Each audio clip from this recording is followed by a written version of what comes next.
Chapter 10. Work. In the sweat of your brow, God said to Adam in the garden, you shall eat your bread till you return to the ground, for out of it you are taken. You are dust, and to dust you shall return. Traditionally, man has looked upon that divine injunction as a curse, and upon work as a punishment for sin. Many a man surely has looked upon work itself as a curse, a necessary evil, especially the boring day-to-day labor of a routine job. He does it because by it he earns a living, feeds his family, provides for their welfare and their future and his own security against old age. But he does not have to enjoy it, and by and large he does not. And if ever there was a man for whom work was a curse and a burden, without any redeeming features, it must be the worker in a slave labor camp. For him, Lenin's dictum, "Who does not work does not eat," is maintained in its severest form. Every labor to which he is driven has been assigned a quota. If he fulfills the quota, he eats. If he does not, he receives just enough rations to keep him alive. And the quota itself is constantly adjusted. If a prisoner fulfills it every day, the quota is soon increased. And if he overfulfills it, in the hope of getting a +1 or +2 ration, then the amount of work he did in overfulfilling that daily quota becomes his new daily quota. If he wants more food after that, he must overfulfill this new quota. For men driven to work by hunger, and weak enough from starvation, this last turn of the screw is the cruelest game of all. I had plenty of chance to reflect on the nature of work and the reasons for work during my years in the prison camps of Siberia. Whether it was work on the docks or in the mines, work out in the unsheltered frozen tundra building a new prison camp from scratch, or work on the construction of new plants to meet the Soviet government's 5-year industrialization quotas for the far north. We worked because we had to work in order to eat, to live, to survive. To work was the purpose of our having been deported to these camps. There was no other reason for our existence. There were millions of us, and it did not really matter to those in charge of the camps who lived and who died. They could not be bothered feeding unproductive mouths. We had been sentenced as enemies of the state. If our work helped to build up the state, it might be considered reparation, and we would eventually be freed. If not, then good riddance. Work was surely a curse under these conditions. The prisoners hated work. They hated the officials who made them work, and they hated the government that had condemned them to these cruel occupations. Only the fact that they had to work to get enough food to live on, to survive, made them report dumbly and mechanically each morning for the labor brigades and march off across the Arctic wastes, arms locked behind their backs, to face another day's quota of work. The urge to survive was what made them do it. The thought of survival was all they had to live for, and all they lived by. They did as much work as they had to in order to survive, and avoided as much work as they could possibly avoid, and still managed to survive. The work was not important, but the food was. And even the food was important only because without it a man could not survive for long. What was important was to get through the day.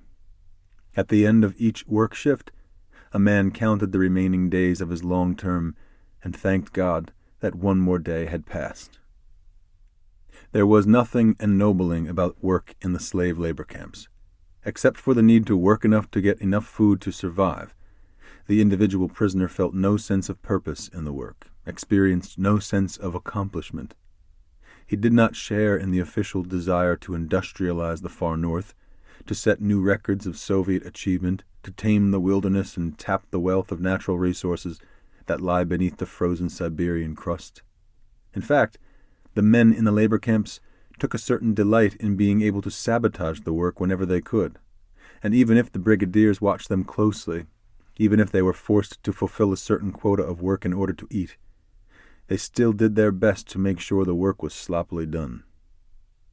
Far from taking any pride in their work, they found in it a way to revenge themselves on those who had set them to do it. Not for them the spirit of the Komsomols or the young pioneers or the Stokhnovites or the shock troops of communist labor. Not for them even the simple spirit of the ordinary communist worker, convinced by constant propaganda that hard work is a virtue of the new Soviet man. Such preaching in the schools and the newspapers, on radio and TV, in factories and on billboards makes no distinction between citizens. It demands the self-same sacrifice from the educated and the non-educated, the blue-collar worker and the intellectual, the peasant and the city dweller. Everyone is expected to volunteer at certain times for work that has to be done, be it physical labor in the fields of a collective farm, be it the work of cleaning city streets of snow or sweeping the city parks, be it a cleanup campaign for the subways or highways or public recreation centers, be it the unloading of freight cars or some other work requiring heavy physical exertion. The project matters little, and men of all professions participate in the communal effort. Doctors, lawyers, engineers, professors, teachers, factory workers, office clerks, school children, housewives, all freely lend a working hand on such occasions. Nobody refuses. Nobody feels in the least belittled by participating in such organized work drives. Instead, each feels content and even somewhat proud to do his bit for the creation of a better society. Yes, a lot of the talk on such occasions is simply rhetoric and lip service, but a lot of it is not. There is a pride that the ordinary Soviet citizen feels in being part of a society that has made tremendous gains industrially, economically, educationally, scientifically, socially, and perhaps culturally. In the past generation, a nation that has risen from the ashes and the rubble of war to become one of the two recognized world superpowers. Of course, people will grumble and grouse over the price they have had to pay, about the lack of consumer goods, about the years of hardship and sacrifice. Yet by the same token, they can be and are proud of the sacrifices they have made, and so can take credit thereby for the society that has been built by their sacrifices. There was none of that spirit among the prisoners of the Siberian camps, even though we did manage in the years I spent there to build whole towns, construct huge factory complexes, open up and work new mines, and complete all the facilities necessary to turn a frozen barren wilderness into a functioning and productive center of industry. And we did it while living in the most primitive conditions, fed at starvation levels without any but the most essential tools. We did it by forced labor, brute strength, and sheer weight of numbers. We did it not out of any sense of challenge or pioneering, but as a punishment, and because we had to work if we wanted to go on living. But we did it. The industrialization of the far north is now a reality, thanks to the convict labor of literally millions of men. Yet the only sense of satisfaction these driven, hungry, exhausted men ever had in all those terrible labors was the satisfaction each individual took in surviving just one more day. And for those who survived to the end, that was their achievement. Not the buildings, not the tamed wilderness, not the construction they left behind, but the fact that they had survived to walk away from it. In all the years I served in the Siberian camps, with few exceptions, I was assigned to the lowest work and the roughest brigades. That was my lot because of the charges on which I had been convicted. And moreover, the camps gave me an opportunity to work again in some fashion as a priest, and I took full advantage of it. The camp officials knew all about such activities through informers and insisted that I stop. When I refused, when I continued to minister to my fellow prisoners, I was punished by being assigned to rough brigades, to the hardest types of labor, to extra heavy duty that would drive me to near exhaustion and leave me little time or energy to function as a priest. No efforts of influential friends or sympathizers ever succeeded in getting me transferred to a better brigade, except on rare occasions and for short periods of time. Through all the years in Siberia, my fortune was to belong to the lowest brigades, doing the dirtiest work, digging foundations by hand, carving out with pick and shovel through the frozen ground long sewer trenches, loading and unloading with my bare hands and brute strength the heavy construction materials, crawling in the damp, dark holes of new mines where death was always one careless step or accident away. So I came during all those years to know work at its worst, at its most brutal, its most degrading, its most dehumanizing worst. And I reflected a lot about it, as I said. I thought a lot about it, and I prayed much over it. What was work to me during those years, if not a punishment, if not a curse?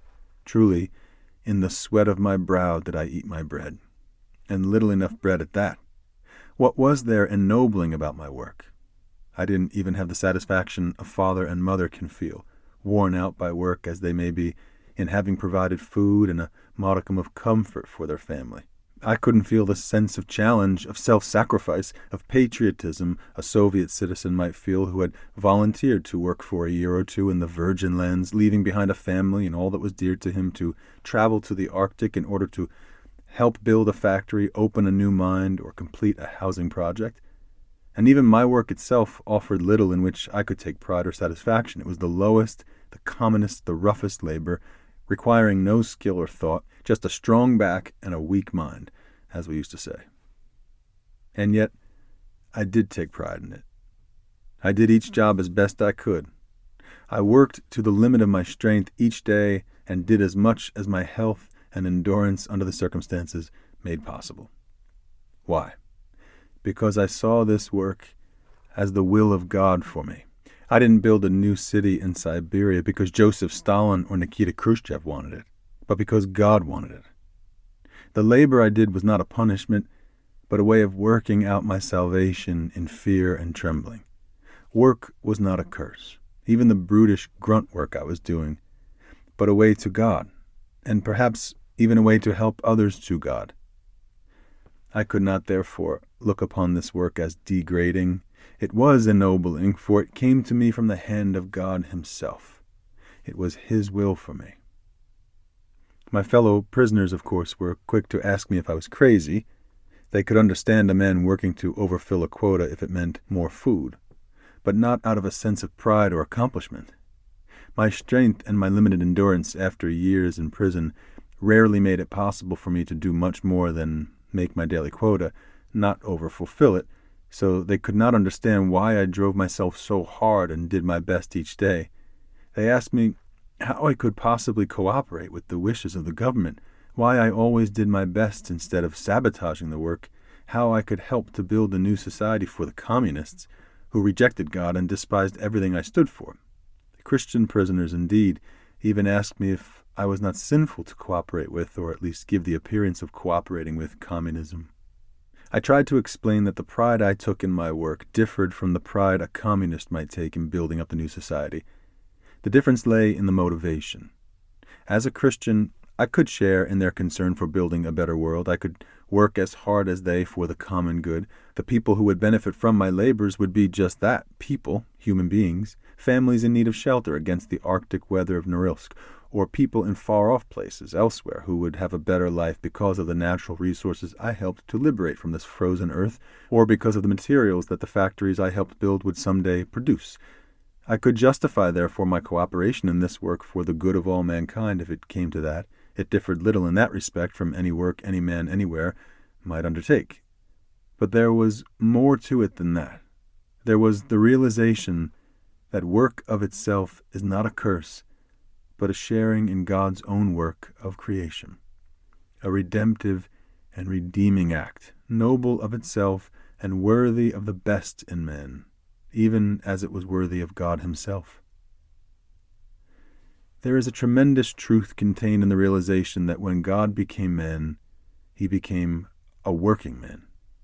Not a king, not a chieftain, not a warrior or a statesman or a great leader of nations, as some had thought the Messiah would be. The Gospels show us Christ the teacher, the healer, the wonder worker, but these activities of his public life were the work of 3 short years. For all the rest of the time of his life on earth, God was a village carpenter and the son of a carpenter. He did not fashion benches or tables or beds or roof beams or plow beams by means of miracles, but by hammer and saw, by axe and adze. He worked long hours to help his father, and then became the support of his widowed mother by the rough work of a hill country craftsman. Nothing he worked on, as far as we know, ever set any fashions or became a collector's item. He worked in a shop every day, week in and week out, for some 20 years. He did the work all of us have to do in our lifetimes. There was nothing spectacular about it. There was much of the routine about it, perhaps much that was boring.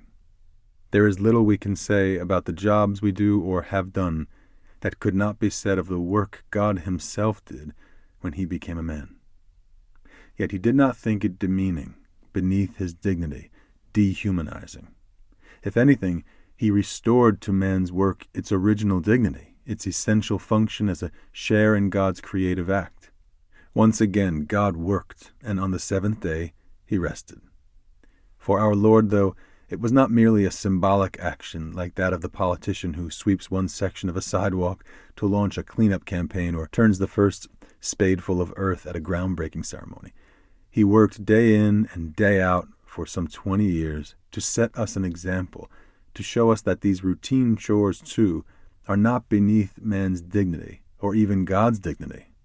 That simple household tasks and the repetitious work of the wage earner are not necessary evils, but noble and redemptive works worthy of God himself. Work cannot be a curse if God himself undertook it.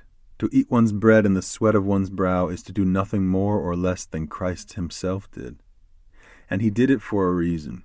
He did it for years on end. He did it for more than 3/4 of his life on earth, to convince us that God has not asked of us anything more tedious, more tiring, more routine and humdrum, more unspectacular than God himself has done. He did it to make it plain that the plainest and dullest of jobs is, or at any rate can be, if viewed properly in respect to God and to eternity, a sharing in the divine work of creation and redemption, a daily opportunity to cooperate with God in the central acts of his covenant of salvation. For me, as a priest, the thought of Christ the carpenter, Christ the working man, was motivation enough. I could work again as a priest now in the camps, but that was not the only work God had sent me to do. I have given you an example, he said to his disciples at the Last Supper, that as I have ministered to you, so also you must minister to one another. My ministry did not consist solely in teaching, in healing, in administering the sacraments. No more than his life on earth had consisted only of the 3 years of his public life. I was set here in the midst of the labor camps to work as he might have worked if he had been here, to set the example of work he would set if he were in my place. For I was Christ in this prison camp. And part of my teaching had to be that work, all work, any work, has a value in itself. It has a value insofar as it partakes in the creative act of God. It has a value insofar as it partakes of God's redemptive acts. It has a value in itself and a value for others. Through it, I worked out not only my own salvation by accepting the situations of each day as from the hand of God and laboring so that I might offer them back to him somehow improved by my efforts, but also for the salvation of others, at least by the example I could set for them. Beyond that, I could offer up my labors, my hardships, as a redemptive act for others and as a means of reparation and atonement for my own past failings as well as theirs. In the cruel circumstances of the camps, where men had lost all sense and understanding of the dignity of work, I, as a priest, had to serve as another Christ. By the way I went about my work, every day, every hour, to the best of my ability and the last ounce of my strength, I had to try to demonstrate again in the wind and snow and wilderness of Siberia what Christ had demonstrated through 20 years of carpentry at Nazareth, that work is not a curse, but a gift of God, the very same gift he gave to the first man, Adam, when he created him in his own image and put him in the Garden of Eden to till it and keep it as the steward of the Lord.